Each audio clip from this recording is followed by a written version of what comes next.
انتظام ہوا ہے جانے والے ہیں حضرت زینب کیا شان ہے، کس شان سے نکلی ہے جناب زینب.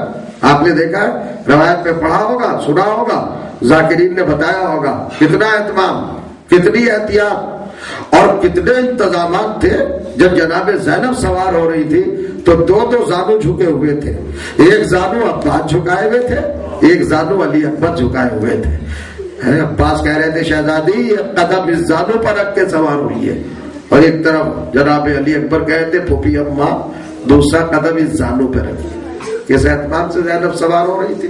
اور سواری سے پہلے وہ منزل بھی آپ نے سنی ہوگی، آپ نے گریہ کیا ہوگا، آپ کے ذہنوں میں محفوظ ہوگی، آپ کے دلوں کے قریب ہوگی.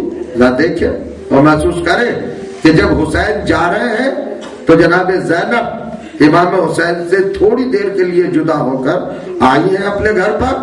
حضرت عبداللہ آپ کے شوہر نامدار ہیں، جناب جعفر طیار کے بیٹے، وہ بخار میں مبتلا ہے، تب لرزہ آئی، دیکھا تو غش کے عالم میں حضرت عبداللہ آ کے قریب بیٹھ گئی. مگر بیوی نے بتایا کہ شوہر کی اطاعت کا انداز کیا ہوتا ہے. حضرت عبداللہ کو جگایا نہیں، حضرت عبداللہ کو بیدار نہیں کیا، شانے پکڑ کے ہلایا نہیں، بلکہ علی کی بیٹی بیٹھ گئی آ کے جناب عبداللہ کے پاس اور بیٹھ کر چہرہ دیکھنے لگی.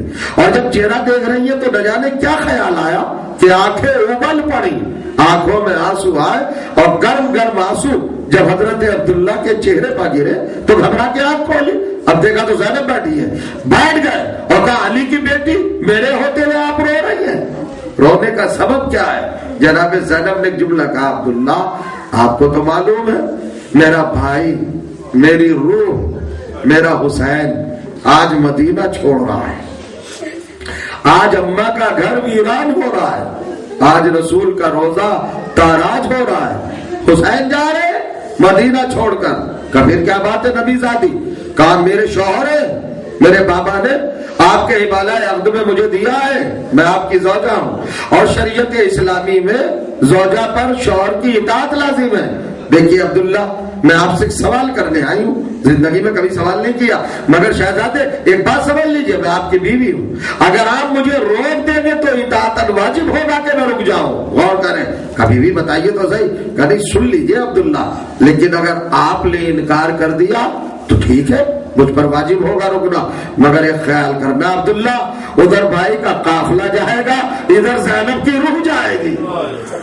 عبداللہ سمجھ گئے اچھا علی کی بیٹی تو کربلا جانے کے لیے مجھ سے پوچھنے آئی ہو. سرحانے سے دستاویز نکالی اور کہا زینب تمہارے بابا کا علم غیب ہے یہ کیا ہے؟ عبداللہ کہ جب آپ سے میرا عقد کیا تھا تو علی نے شرط رکھ دی تھی کہ اگر میری زینب حسین کے ساتھ جائے گی تو عبداللہ روکو گے نہیں. یہ کہہ کر ایک جملہ کہا زینب حسین سے زیادہ قیمتی کچھ ہے نہیں کائنات میں، لیکن یہ ہے عقل کے قریب اور دین کی بات ہے کہ اگر کسی قیمتی چیز پر کبھی نازک وقت آ جائے تو صدقہ دے کر مصیبت کو رد کر دیا جاتا ہے. زینب تم سب سے بڑی قیمتی چیز کے ساتھ جا رہی ہو حسین کے ساتھ، لیکن اگر مصیبت آ گئی تو صدقہ کیا دو گی؟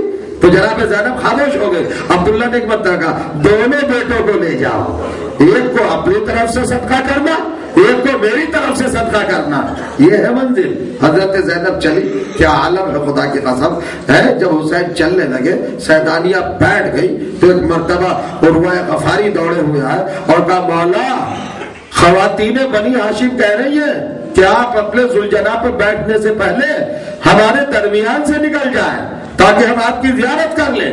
ساری بنی ہاشم کی خواتین دو رویا کھڑی ہوئی، حسین درمیان سے نکلے اور جو چاروں اور ذوالجناح پہ بیٹھے، اور جیسے ہی آگے چلے چند منزلوں کا فاصلہ تھا کہ پیچھے سے ایک آواز آئی، گرد اٹھتی ہوئی دکھائی دی. ایک مطلب آواز آ رہی تھی عباس ذرا ٹھہرو.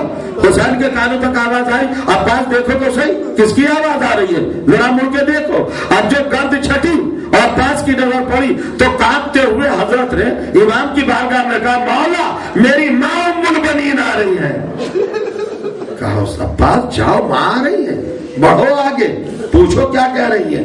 آئے عباس ماں کے قریب بیٹھ گئے پہلو میں. اماں آپ نے تو رخصت کر دیا تھا، پھر کیوں آئی ہیں آپ؟ کس لیے آپ تشریف لائیے؟ زحمت کیوں کی آپ نے؟ ام البنین کہتی ہے عباس ایک بات بتانے آئی ہوں بیٹے، یہ سمجھ لو کہ امیر المومنین نے تمہارے باپ نے تمہیں اللہ سے مخصوص انداز میں مانگا تھا صرف اس لیے کہ تمہیں حسین کی مدد کرنا ہے۔ عباس میری زینب بھی تمہارے ساتھ جا رہی ہے، عباس میرا حسین بھی جا رہا ہے۔ یہ سمجھنا کہ دیکھ بیٹے میں دوسرے قبیلے کی ہوں، میرا قبیلہ بنی کلاب ہے، میں سیدانی نہیں ہوں۔ عباس کربلا میں کوئی عمل ایسا نہ ہو جائے کہ جس سے ماں کا دودھ بردان ہو جائے۔ اتنا کہنا تھا کہ عباس نے انگڑائی لی، اور روایت کہتی ہے کہ بندے قبا ٹوٹنے لگے اور کہنے لگے اماں آپ کے شیر پر مجھے ناز ہے، ذرا کربلا تو آنے دو، اگر کوئی حسین کی طرف دیکھ لے یا زینب کی چادر کی طرف دیکھ لے تو پھر عباس کو عباس نہ کہنا۔ یہی تو وجہ تھی جب زینب کی چادر چھن گئی اور 11 محرم کو زینب چلی ہے تو مڑ مڑ کے فرات کی طرف دیکھ رہی تھی، ارے میرے ویران، اے عباس کیا وعدہ کر کے آیا تھا بھائی، آج بہن میری دا کے جا گئی ہے، کربلا میں تیرے شانے کٹ گئے، میری چادر اتر گئی۔ سیعلم الذین ظلموا ای منقلب ینقلبون